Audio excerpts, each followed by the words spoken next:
Welcome, everyone, to the Gentleman's Agreement Podcast, Episode 5.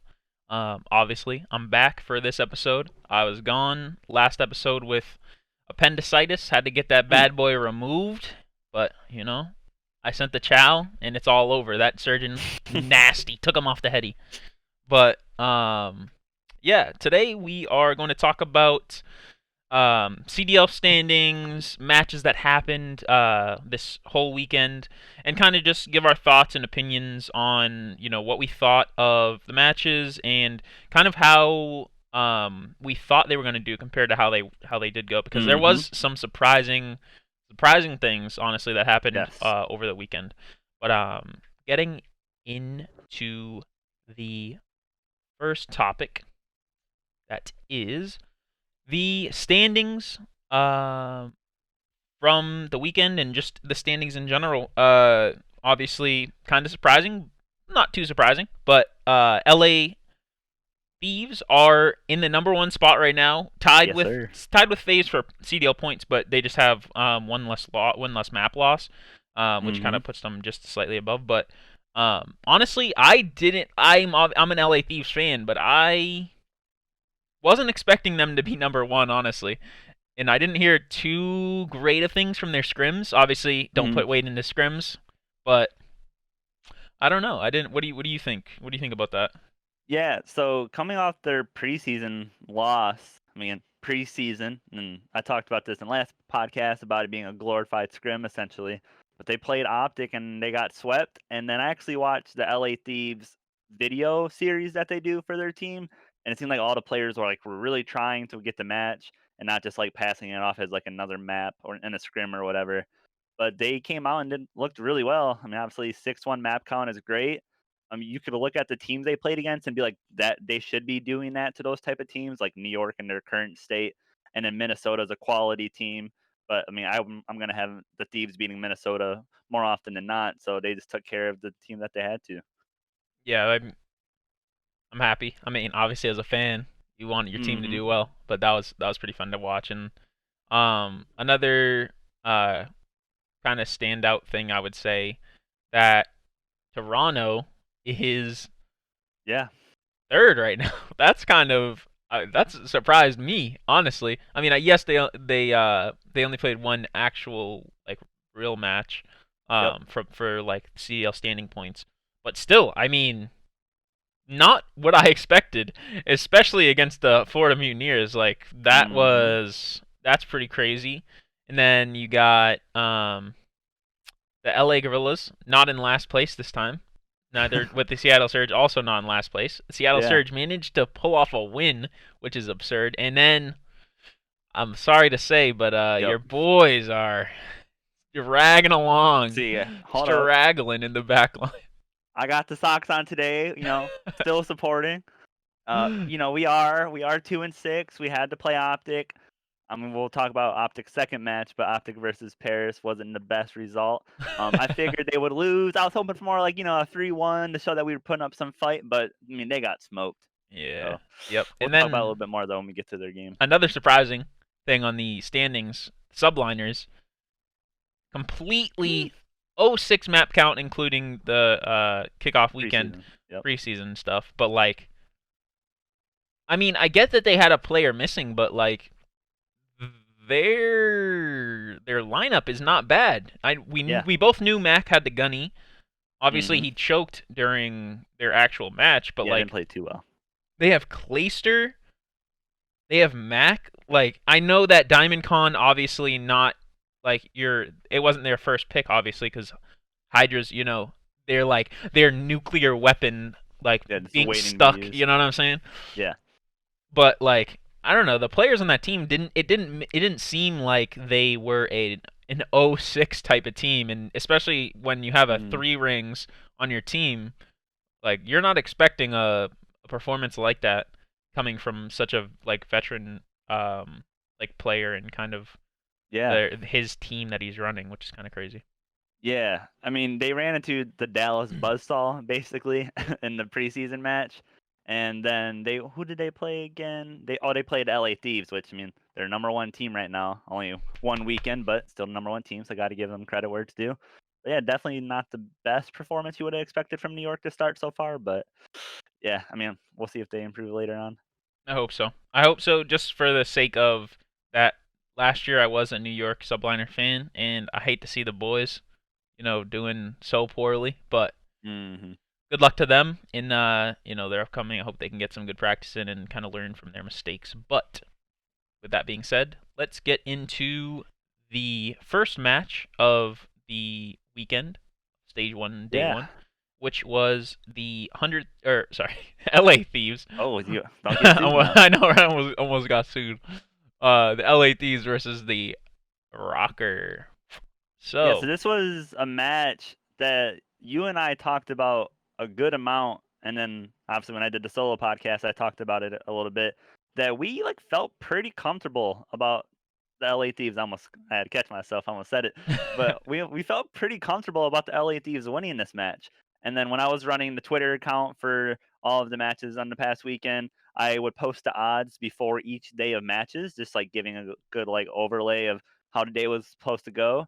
little shameless And I plug. You want think, to tell them what that is real quick? oh yeah, that's at the GA Pod on Twitter. THEGA Pod on Twitter. Been doing some good work over there. Got a pro to like one of my tweets, so kind of gassed, from my team as well.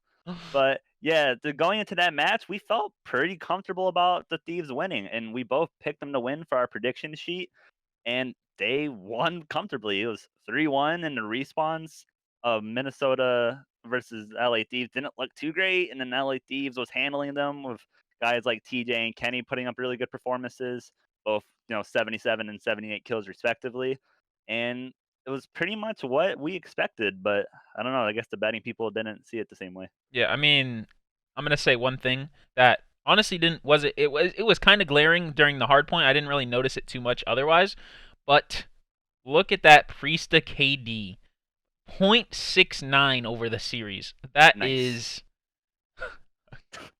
0.69 over the series. That is absolute Yeah. dog. Negative 24. Oh my word. That is like Yeah, catch his crazy. hardpoint KD as well, same as his overall, and then in control he had a .46. So he's obviously just struggling in respawns right now. And then I was just looking at the team stat sheet that I do just for my own and then for the podcast. Minnesota's 0-6 overall in hardpoint, and then they're 2-1 in control. So like helping them a little bit. Pretty sure the control they lost was in this series, but yeah, they're 2-1 in control, 0-6 in hardpoint. That's not gonna cut it against these high level teams like LA. So Yeah, that tough. that is that was tough, and it's just bounce back. That's really all you can say to that team. And Hmm. that being said, going to the next match of the weekend, which was the Seattle Surge versus Dallas Empire. Yeah. This one, I mean, we really don't need to talk too much about it, but Dallas Empire put down, the they put them down like the dirt trophies, like Dallas Empire is like that gold shining trophy, and then Surge is like the anti trophy, like just like the mud pie of like the CDL for the last year and this year. I hope not this year, but last year they were definitely not doing too hot. Hmm. And I mean, as you can see in this hard point, they got a 100-point club. Uh, Yeah. it's absurd. So I just want to give some perspective to this. So obviously, well, for anyone new, and obviously for people who's listening to every episode, but people who are new, I'm a coach for a challengers team, which is the amateur scene of the Call of Duty League, and I watch a lot of maps of Hardpoint. And for a 100-point club to happen, and for a player to get 35 kills and 53 overall engagements, so kills plus deaths, like Hook did, is absolutely disgusting. And if you saw this match live, you would just been like amazed, like jaw dropped the whole time just watching him play because he was going off. They were watching his perspective most of the time, but that was like the best I've seen Hook look in a while, and it was like a kind of flashback to how everyone props Hook up all the time for being like the nastiest player they've ever seen. And I mean, he went 35 and 18 in 348 seconds of playtime, basically. Not exactly that, because contest time here and there, but he did all of that in a little amount of time, and it was really impressive. Yep, yep. And that's kind of the name of the game. Dallas Empire crushed the Seattle Surge. All the maps, Hmm. it just didn't really feel too As too we were too expected competitive, to. too professional. Yeah, I mean that's what we expected. So the next match of the day, Mm, or the next match of the second day, that was the Optic Chicago versus Paris Legion. yeah, that's sage, as people would say. Um, like I said, leading into all of this breakdown stuff, I thought Paris would probably get a map. Obviously, it's Optic, so I didn't think we would win, and we were also very big underdogs as well on the betting stuff. And like Aqua played well, like that's cool. He went 1.37 in the control. The control day, I honestly choked really hard, like really, really bad. And like Scraps played a little bit better, still not great, but then Classic and Fire just did not play well at all. And it was tough to see. I mean, it's hard to like use this game as a measuring stick for like how I think they're going to play, but like we can see a little bit later on. Oh, yeah, they played a second match. Yep. We can see a little bit later on in this video, like actually where they're at right now, and it's like kind of tough because I thought they were going to win their second game, and I didn't really think they're going to win this one, but yeah, this was a tough match for sure. Yeah, I mean, personally, it I gave you, a hot take of Paris Legion possibly winning this one 3-2. Hmm. It was definitely a hot take, but realistically, Optic is really hot right now. I'd say they're number 2, or they're like probably a number 2 or number 3 team right now. Probably number Hmm. 2. Honestly, if I had to rank it, I'd probably put like Empire. I mean, I'd probably put like FaZe, Empire, Optic is like the upper echelon, and then LA Thieves is probably like right there next to them. Yeah, Obviously, they're higher in sounds about points right right. now, but it's kind of like how it is. And they Optic looked unstoppable prior to their Yeah. match that we'll talk about later. But yeah, like that, this wasn't too surprising personally. Um, and then the next match was the FaZe versus the LA Gorillas. Another match where nothing really to talk about. Look at the screen. Literally Yeah. every single player went negative in every single map for the Yeah. LA Gorillas. That is actually kind of a funny stat. I didn't And you see can that. almost say the inverse for Atlanta, Yeah, exactly. Abizi other than only went MBZ. -2. That's it. Like, that Yeah. is, I mean, utter domination. Nothing Yeah. really to be This said there. is Like, another series like the Dallas Seattle one where you expected the team to come in 3-0, Atlanta over LAG in this case, and just felt very comfortable about it, and then it happened. And we'll see again when we look a little bit ahead with who Atlanta played next and how they did in that match. But Atlanta just looks so good right now. Like this looked like the Atlanta that we were talking about before the season started, not the Atlanta that lost to Florida in the preseason match. So yeah, they're definitely in form for sure. 100%. And then the next match was the LA Gorillas versus the Paris Legion. This one was a close one. This was one that I actually got dead on the money with my Yeah. prediction with 3-2 for the LA Gorillas. It was I mean it was a close game, honestly. Like it Hmm. was it was fun to watch. It was one of those games where um it seemed like it could go either way. Maybe not as close as one of the other matches that Yeah. we're gonna look at, but it's a fun game to watch, and honestly, it made it like it's one of those where you know that this is more the bottom tier teams, but at the Hmm. same time, like when they're facing off against each other, it makes for very entertaining, watch time. You know what I mean? Yeah, and I know you had the Gorillas winning this one 3-2 going into it, and then my prediction before was Paris 3-1, and they let me down again. I thought they were going to lose 1-3 to Optic, and this one I thought they were going to win 3-1, and it almost the opposite of that happened. And it was tough because if you just look at the stats for the Paris players, like Aqua had a 117 with 90 kills, great. Fire for his role had a 109 with 97 kills, amazing. And then Scraps was only 3 kills negative. Classic was only 7 kills negative. It's like when you see that, you would think like, wow, they're probably going to win this series when they're 11 positive over the stretch of things. But players like Apathy and Silly and Assault, who've just been around for so long, have won a championship with each other in the most recent 4v4 game before this one in World War II a few years back. It just wasn't enough to get it done versus them, and it was tough to see as a Paris fan. Still holding out hope. I would put my sock up again, but I'm saying cross-legged right now. But yeah, it was tough. But I think Paris looks good, and I'm happy that Fire has been playing very well outside the Optic game, but the other two matches he's done really well. Aqua's been really consistent the whole time, which is not usually what you get out of him. If we can just get like a little bit more firepower from Scraps, I think they'll improve. But as of right now, it looks tough. It looks really tough. Yeah, I mean, I'm gonna say this, right? This is a new player, rookie player to the league facing the Optic. Like Scump is in. You are in a lobby. I know, he's had scrims before, but this is on the main stage. You are facing against who is known as one of the goats of the entire. Like this is like if you were playing basketball and you are a rookie and you match up against Michael Jordan or LeBron James. Like this is a player that when you were a kid, he was smoking other old men. Like this guy was laying it out when Fire was literally in a diaper.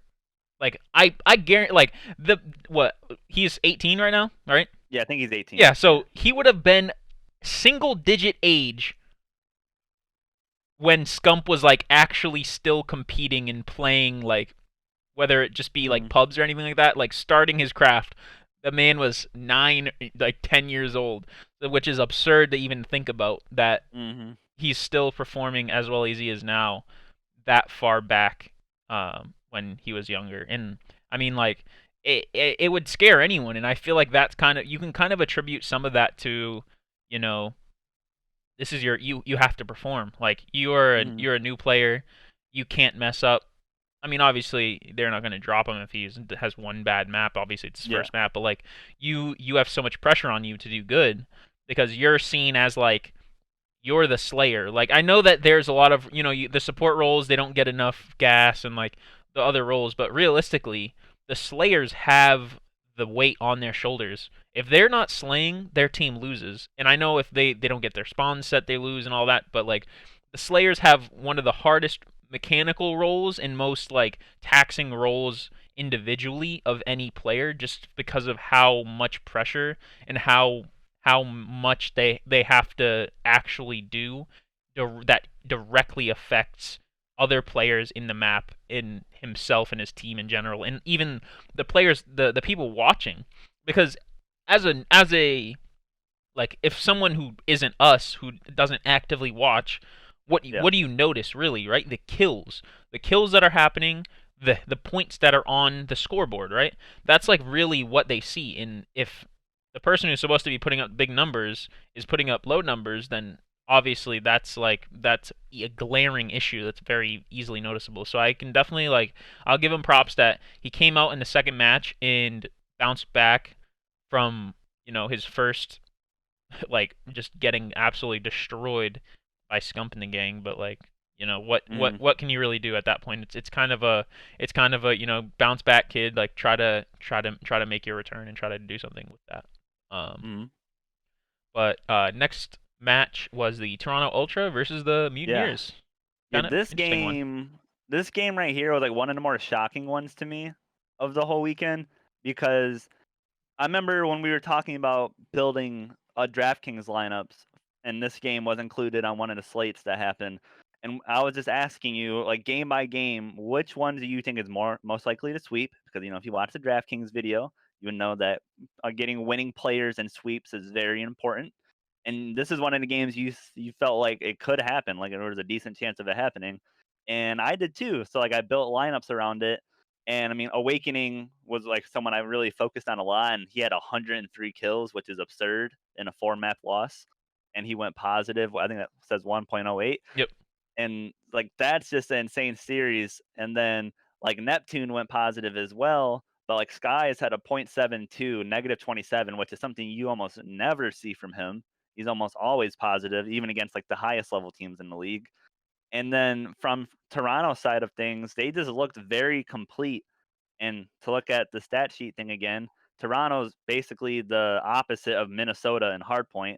They're 4-0 so far, and they're winning by an average of 70 points per Hardpoint game. And obviously, the winner is the first team to 250. So that's a very wide margin currently. So, like, Toronto is just looking unexpectedly like dominant in a kill-based mode more often than not in Hardpoint. and that's not what I thought this roster would really be like built around going into the season. A Kleenex looked really good, and on my last podcast, the solo one I had to do, I was kind of like brushing Kleenex off as like someone who hasn't been like great. Like he came into the league with a lot of expectations. He did fine last season when he came in, and then the preseason match before this one, he was like, eh. But like he came on and really looked like a superstar. Had 103 kills right alongside Awakening. He looked really good. Cammy proved that last season wasn't a fluke. He almost had a 1.2 KD versus a very slay heavy team in Florida. I was just like all around impressed. And when we showed the standings page at the beginning of this episode, you can see Toronto's right up there right now with the best teams in the league. And at this point, I'd probably still be like pretty surprised if they manage to stay top 4, top 5. But when they get to play those teams, I won't be surprised if they stay competitive with them.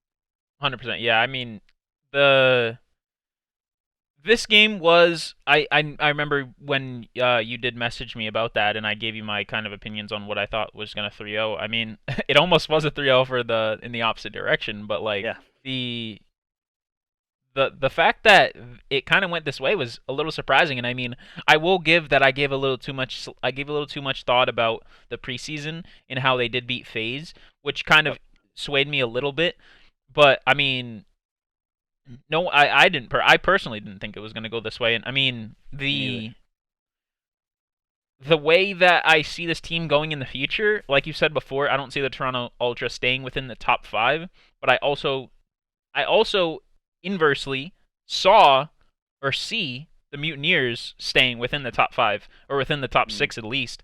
And I mean, that's kind of, I mean, in the future we'll have to see, but I think that there's a good shot that the Mutineers will kind of turn their game around. And I've seen good things, I've heard good things, and I mean, I remember I was watching scrims.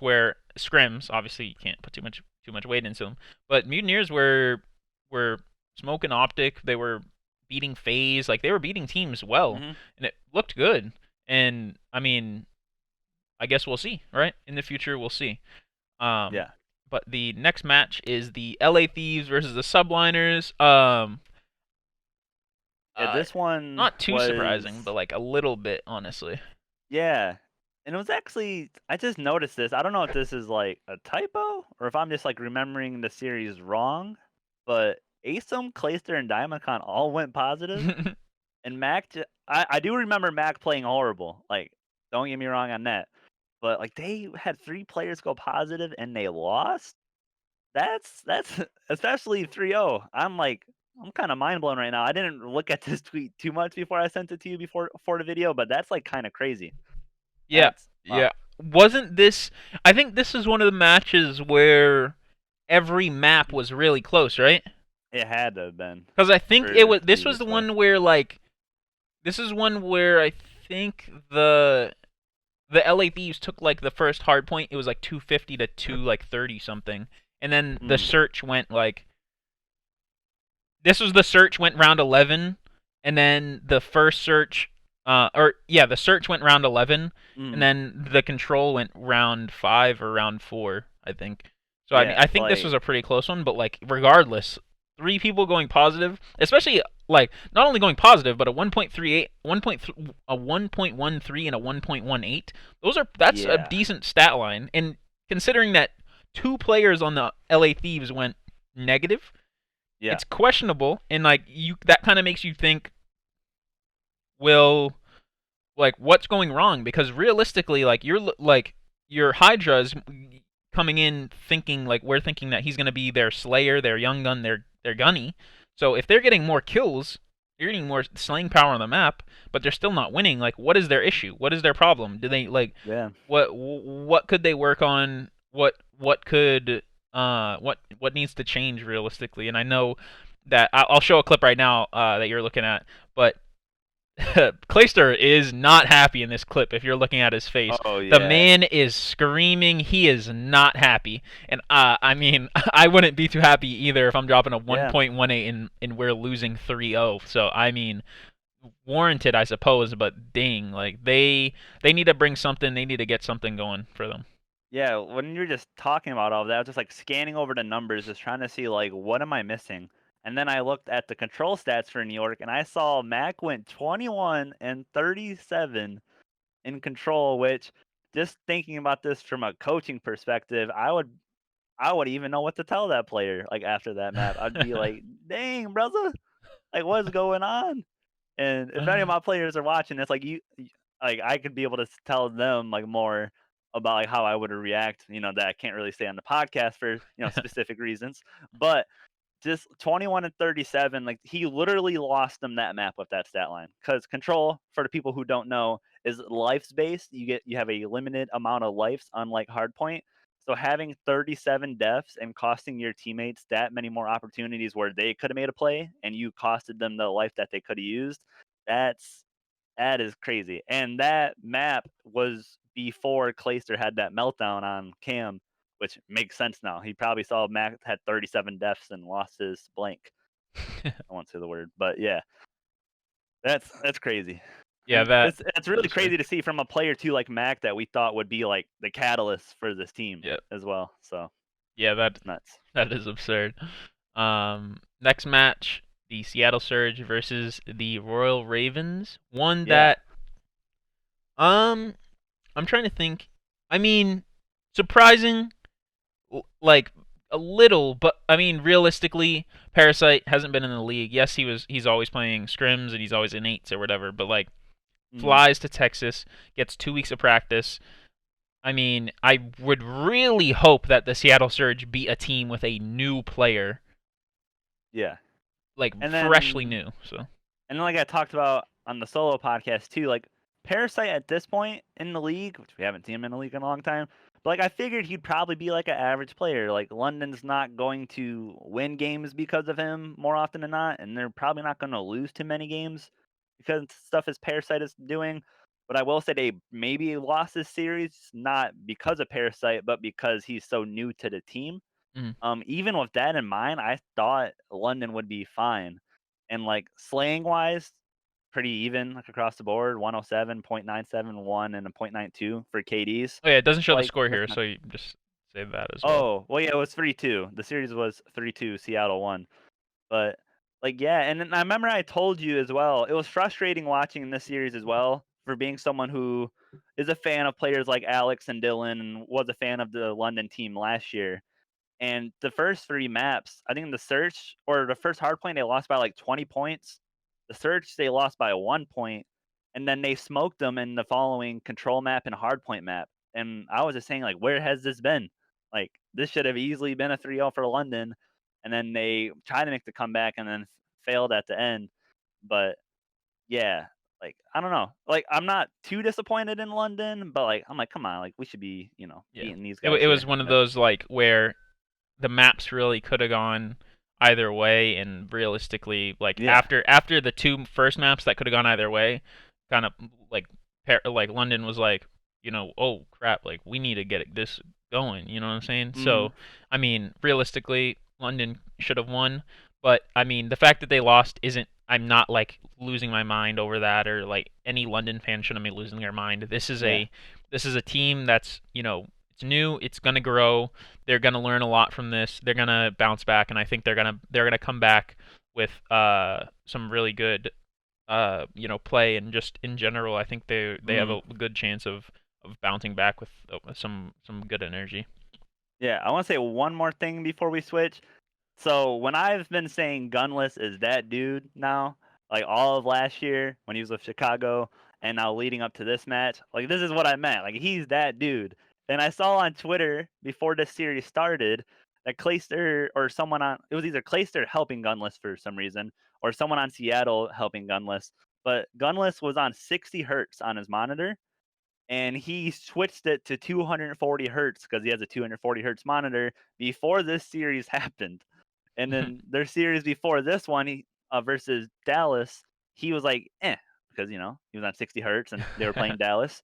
And this series, they're playing like an average team in the league, probably in I don't know, like in the 7, 8, 9 area, maybe when things start to get heated up. Mhm. But like, Gunless just performed. Like I don't know if it was just his monitor not being on the correct setting, or not on the correct settings. Maybe it was, but Imagine. he had the most kills in the lobby, second highest KD, and you could tell like in the respawns he had a 1.26 in the hard point, and in Control he didn't do as well. But in that hard point in the search, he just absolutely fried.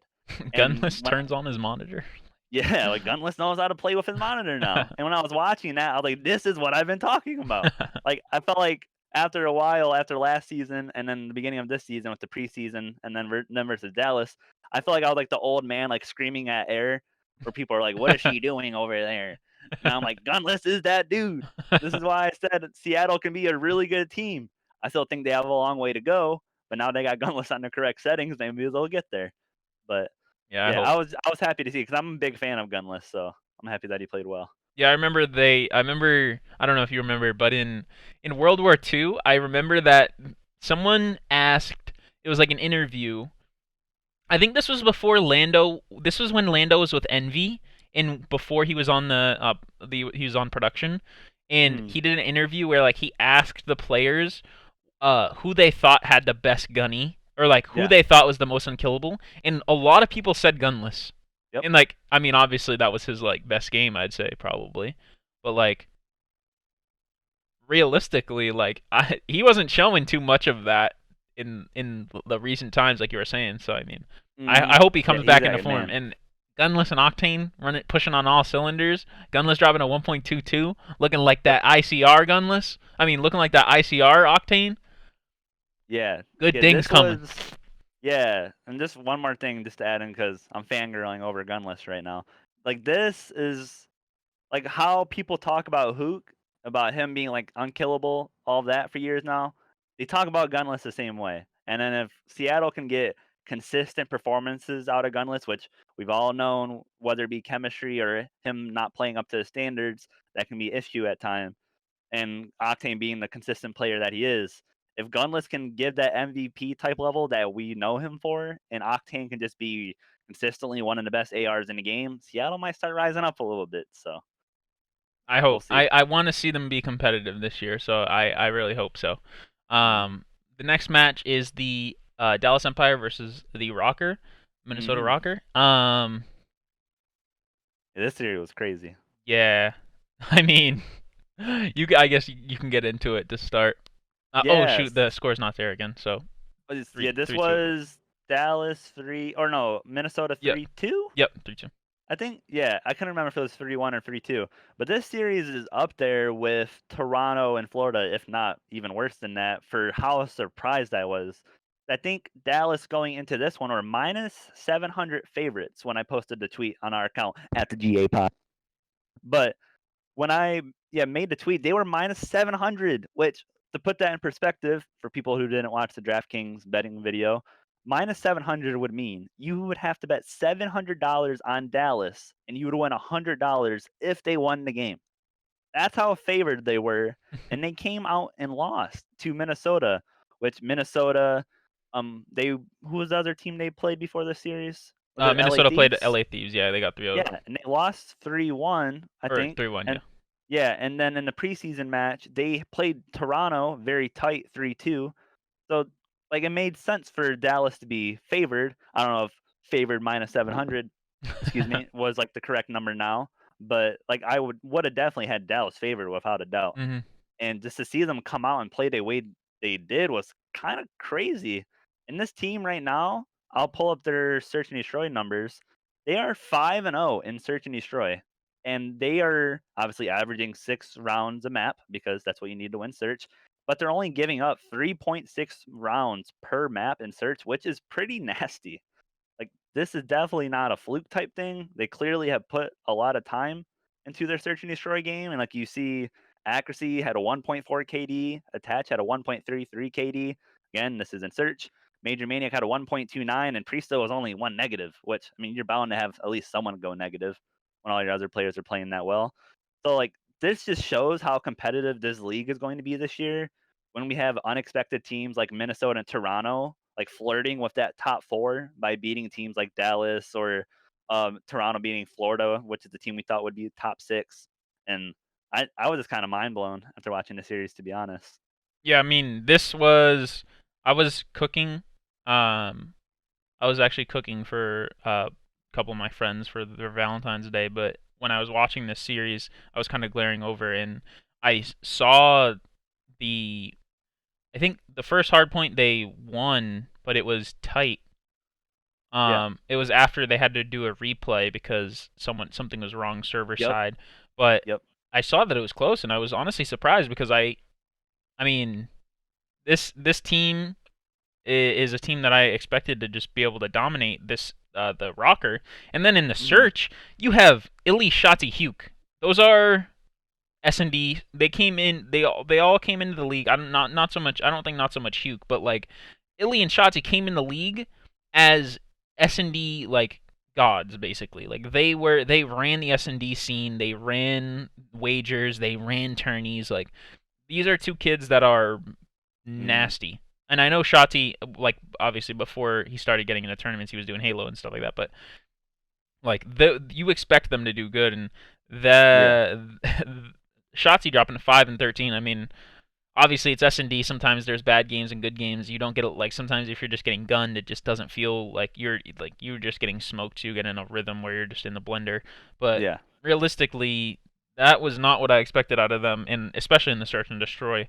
So I think that they definitely can get a reign on the S&D. Like the S&D is going to they're going to be able to get a reign on the S&D, especially with who they have, their staff, their players, just what they're known for, who they are. Like this Hmm. is a very like spongy team, I feel like. And with Crim6 at the forefront, like you have people like Illy and Shotzi who are, I mean, they're gonna listen. They're gonna listen. They're gonna learn. I Hmm. mean, you don't come into the league and win a ring and not be a good learner and a good listener. So I mean, I Hmm. feel like they're gonna be able to bounce back and come back from that. And I hope that. I mean, I saw. I'll pull up a tweet on the screen right now, but the the Dallas Empire tweeted at the Yeah. Rocker, and Yeah. oh, you gave Atlanta Optic, and you gave us the Rocker, and then they put like sleeping emojis or something like that, and Yep. they got smoked by every Rocker fan on Twitter, every single account. Yep. They got absolutely smoked, and I thought that was pretty Yeah. funny. That was basically like shooting someone's body pre-match. Yep. Like they sent out the tweet, and then everyone knows after you start shooting bodies, you're bound to lose, and that's what happened. So. Yep. Then the next match and the last match of the weekend, the marquee match, that's what they call it. Yep. This Hmm. one was entertaining. This Yeah. was one of the best. I recommend if you don't know COD or if you didn't get to watch the weekend, if you watch no other matches, watch this match. It was very fun to watch, very Hmm. entertaining, down to the wire. It was fun. And I mean, yes, Atlanta smoked them 6-0 in the first search, but Yep. man, it was like other than that, I feel like it was just really close and really like fun to watch. Yeah, the main thing for me, and you can throw all these stats away because Abizi only having a .96 will make people think that didn't watch this series that it was like, oh, just like typical Abizi series, like he does his thing. But like he won them the maps. Like the fourth map was Moscow Hardpoint. He had a three piece where he killed three Optic players right at the end of the map to basically secure the win for them. And if he hadn't had done that, Optic would probably have won and won the series 3-1. And then Abizi in the Search and Destroy in the final map went absolutely off. And that's just the craziness about this team. And I always say I feel like I'm beating a dead horse when I talk about it. Oh my goodness, sorry for that. Right, wait, hold on. I'm gonna have to cut that no Oh shot. yeah. I took my thing out, rip. I sat on my cord. Okay, go ahead That's and all good. say the craziness of the. Yeah, there you go. Okay. Yeah, like the craziness about Atlanta, and like whenever I talk about Atlanta, I always feel like I'm beating a dead horse. But like, they're so talented across the board that they have any player versus any team that can just dominate for like instances at a time. So Abizi like winning the map on map 4 for them versus Optic, or smoking Optic in the Search and Destroy on the final map, to where Abizi looks like the best player in the world, and he has three other players on his team that are like rivaling his talent, which you just don't see. So that's why when we were talking about Atlanta before the season started with our tier maker and everything else we talked about Atlanta, we've always just like applauded their talent that they have on their team and just how high of a ceiling we think they can have. And this series just showed that. Like they smoked Optic 6-0 in the search, like you brought up. They won map 4 because of Abeezy made a hero play, and then they won the last map just by smoking Optic off the map with Abeezy's help. So it was a crazy series to watch and super entertaining, like you said. Yes, sir. Yes, sir. I'm excited for the future of these two teams, and I'm excited for the Optic Phase rivalry to, rival like come back and be, Hmm. like it was last year and the years past. Yeah, Optic was up 2-1 in this series, Yep. so Yep. they're Yep. definitely not out of it for sure. And then with that, we can go into the next weekend. And or sorry, yeah, the next weekend, Yeah, which is in 3 days. Super exciting. I'm super happy that we're actually getting matches. Multiple like good like days of consistently matches. now. Yeah, yeah, because it wasn't fun having matches multiple weeks apart where we don't get a lot of content. We don't get to like Hmm. participate in where like all other sports are like they get weekends of matches every single Yeah. weekend, or like baseball where they can just watch matches all the time. But Yeah, I think for this, yeah. let's go like quickly through each match, just like give like a sentence or two, and just call out who we think we're gonna win. I won't use this for our like show doc predictions, Yeah. but let's just like go through each one. So Florida and LAG, I think Florida will probably win three. I was gonna say 3-1 at first, but I think 3-2 because LAG like kind of impressed me, and then Florida's coming off a disappointing weekend. But I'm gonna have Florida 3-2 in this one. I just think their talent will be too much. All right. Personally, I'm gonna think that Florida coming off a loss is gonna give them the fire that they need to like bounce back and just become Hmm. what they were. The LA Gorillas. I mean, they're they're eh. I think this is gonna be a 3-1, 3-0, 3-1, 3-0, 3-1, 3-0, 3-0, 3-0. Okay. Then next series we have Optic and Toronto. And this series right here I think will be a low-key banger because we have Toronto, I'm looking over here at the stat sheet now, but we have Toronto who's 5-3 map count on the season. Optic's 8-3. Optic is 3-1 in hardpoint. Toronto's 4-0. It's like something has to give. Optics played the higher level of competition, you could say, by playing Atlanta. It kind of just trumps who Toronto's played up until this point. But I think people will be expecting Toronto just to get rolled, like the casual fan will. But I'm gonna say Optic 3-1. And I know that's like a comfortable win for Optic, but I think each map is going to be very close, I will say. Okay. So honestly, out of the teams that could give a run for their money, it is going to be a team that trumps them in respawn. And I know that Mm, they didn't have the best competition, but I think that, you know, you could say that Optic versus anyone below the Ultra is basically like a pretty much a secured win. And I'm going to say mm. this is like one of those 50-50 matches, and I'm going to say that Toronto Ultra win it 3-2. Ooh. Okay. Fair enough. Okay. Well, that's interesting. We'll move to the next one, Minnesota and Seattle. So Minnesota on the season has a 7-7 map count. Seattle has a 5-7, but Seattle looking very good against London in their most recent match. I think this will be a really good, I used this term earlier in the podcast, but a really good measuring stick game for Seattle. If they can like continue to improve on what they did this past weekend now versus London and Gunless switching his monitor settings, I think they could win this match. I don't think they're just there yet. I think they'll get there, further down in the season. I'm gonna have Minnesota winning this series in 3-2. I just think they're too clean right now, and also coming off that win against Dallas, I think they'll win this one for sure. I think same. I'm thinking the same way, but I'm going to say 3-1. Okay, 3-1. 3-1. Then New York and London, both of our teams from last season. New York being 0-6 map count at this point, London being 3-6. I would even know who to line as like the betting favorite here. Who do you have favored if you're like Bovada or a betting site? I mean, I think just based off of statistics, they're going to have London Royal Ravens favored. Okay. I mean, you can't go 0-6 and expect to be favored, even like Yeah. regardless of your stats.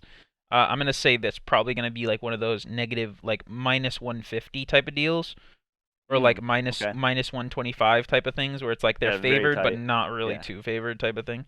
Mm. So I'm gonna say that even just for the scoreline, I'm gonna say London Royal Ravens take this 3-2 or 3-1. I'm gonna say 3-2 though. Okay, yeah, I'm leaning more towards a 3-1.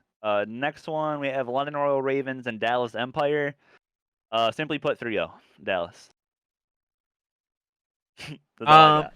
I'm gonna say, I'm gonna say, I want to say 3-0, but I'm something is telling me that it's not gonna be a 3-0. Something's like I don't know.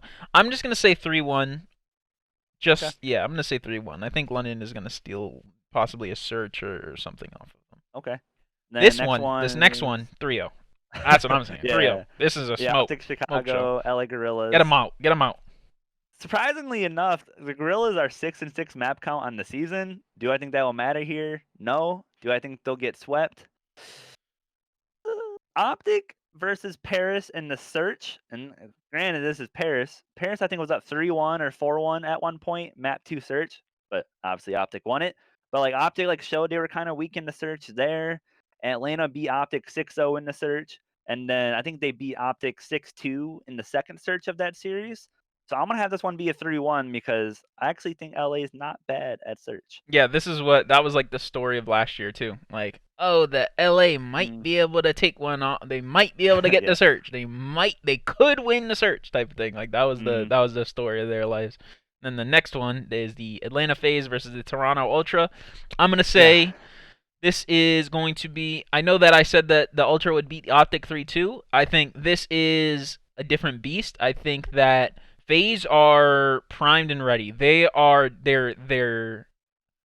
I mean, Simp dropped a 1.22, I think, in versus Optic. I Mm. think that this team, they're mad. They don't want to lose. They lost that ring last year, and Mm. it's not happening again. And I think this is 3-0. Smoke. Yeah, that was kind of the way I was leaning to initially, and I was like, man, like I at some point I got to stop underestimating Toronto. Now I don't know if me saying Atlanta wins 3-1 is me not underestimating Toronto. Mm. Maybe that's the way people would view it. But I think any team other than like Optic, Dallas, LA Thieves getting a map off Atlanta should be like an accomplishment, sort of. So yeah, I'll have Atlanta taking this one 3-1. Then the next one, Paris Legion, my squad, 4-7 map count on the season versus the Florida Mutineers, who have a 3-5 map count on the season. Interestingly enough, this one is interesting because Paris definitely disappointing versus a team like Optic, and then losing to for some reason I can't remember who they played, but they Who? lost their second match. Paris. Paris They faced the wait. The second match they beat the London Royal Ravens. Paris. Yeah, right. Oh, I don't know. We're all messed up. But Paris just overall being like a disappointing team compared to the expectations I had for them, and Florida honestly the same thing. I had Florida beating the Gorillas earlier. Do I think Paris would beat the Gorillas at this point? Probably, like very slightly. So like right now I would view Florida as like a top half team, even with their disappointing start. And I think top half teams should beat teams like Paris, unfortunately, because they're my squad.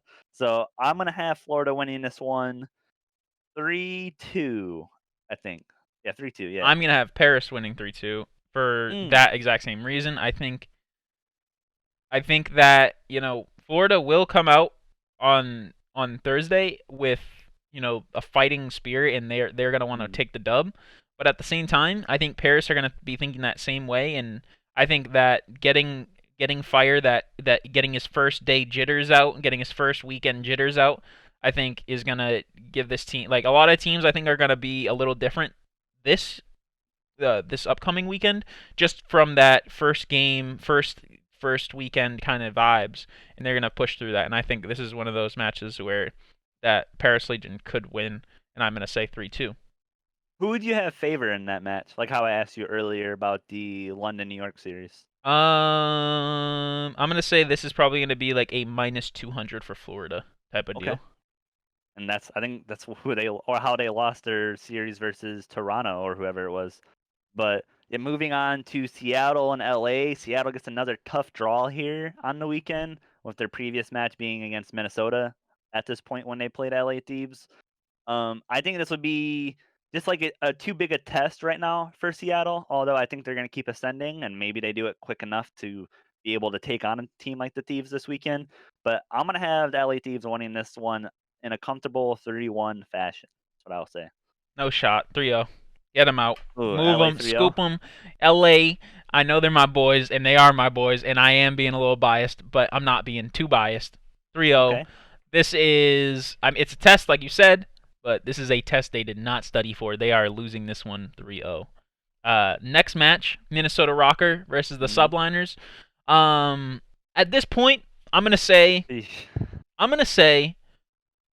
Subliners at this point get their stuff together. I think at this They win point their first they map. get their stuff together and they're able to win.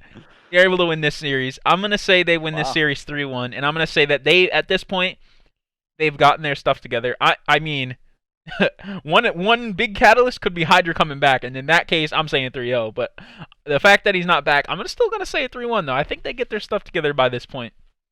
Yeah, like that's tough. So just looking at the stats again, New York's 0-6 in hardpoint right now. They're losing by average of 33 points, so not horrible, but like they're still 0-2 in hardpoint. Losing is losing, you know. Yeah, in search they're losing by an average of 2.5 rounds, which is not great.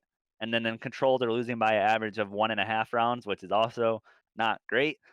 They would need like some big turnaround for me to just randomly pick them to beat Minnesota. I have London beating New York earlier in the weekend, and I don't think London is really that close with Minnesota's level at this point. So I'm gonna have Minnesota winning this one, probably 3-1. I think I would have it for sure. All right. And with that, that is our kind of recap of next weekend and what we kind of expect. Our recap of last weekend and Mhm. kind of just our overall looking at the standings and looking at what's happened so far. Do you have anything to add before we close it out? Um, just one little note to randomly add. A video we did preseason like awards for, so like picking like champions, MVP, rookie of the year, and then like individual like player statistic stuff, like first 50 bomb, first 1v4 clutch, and first S&D donut. I picked Pristini to be that. You picked Asim of the New York Subliners, and it actually ended up being Scump. Of all people, he dropped in that Atlanta match that we talked about for a while. In the second map where Atlanta won 6-0, Scump went 0-6, which you don't really see too much. And I think he tweeted about it. He said like GG's phase, don't bring up to Miami or whatever. And yeah, well, we both failed on that one. Obviously, that's like a super hard thing to pick just one player out of like the 48 starters or whatever it Yeah. is that are out there. And Scump of all people to do that, even though he's not known for his search gameplay, I just thought that was funny. Yeah, no, And that is funny. yeah, just gonna update these awards whenever like something comes up. Obviously, the end of season awards will happen at the end of season, but like we could still get the first team to bench someone, the first 50 bomb, first 1v4 S&D clutch could happen soon. So True. I'll update that when that True, happens true. for sure. All right, all right. And thank you guys for watching. We Hmm. appreciate you guys watching. We have noticed a whole lot of a whole lot of growth in stuff that we are noticing on how we're trying to make the videos and how we're editing and how we're kind of producing and structuring our content. And if you Hmm. guys have any tips or any recommendations or anything that you notice about our videos, we definitely appreciate that in the comments. And if you guys could leave a like, we'd definitely appreciate that. Yep. Subscribe if you're not. But with that being said, thank you guys for watching, and we're out. Peace. See ya.